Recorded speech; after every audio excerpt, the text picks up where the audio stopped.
ஒரு ஊரில் ஒரு நாள் ராத்திரி ஆகாயத்திலேருந்து கடவுள் குரல் கேட்குது. இந்த ஊரில் இருக்கிற ஜனங்கள்லாம் கொஞ்சம் கவனிங்க, உங்களுக்கு ஒரு செய்தி. அதாவது இங்கே இருக்கிற ஜனங்கள்லேயே கொஞ்சம் கூட கவலையே இல்லாத ஆள் யாருன்னு எனக்கு தெரியணும். அதனால் எல்லாரும் அவங்கவுங்க கவலைகளை ஒரு பையில் போட்டு எடுத்துக்கிட்டு கோயிலுக்கு வாங்க அப்படின்னார் கடவுள். உடனே வரிசையாக எல்லாரும் வர ஆரம்பித்தாங்க. எல்லார் கையிலையும் பை இருந்தது, சின்னதும் பெருசுமா.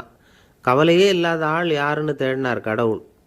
ஒரே ஒரு ஆள் மட்டும் கையில் எதுவும் இல்லாமல் வெறும் கையை வீசிக்கிட்டு ரொம்ப ஜாலியாக நடந்து வந்துக்கிட்டு இருந்தான்.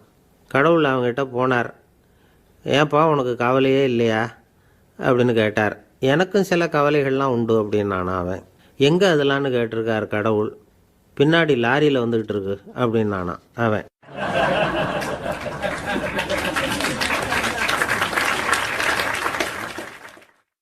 சங்கீத வித்வான்கள்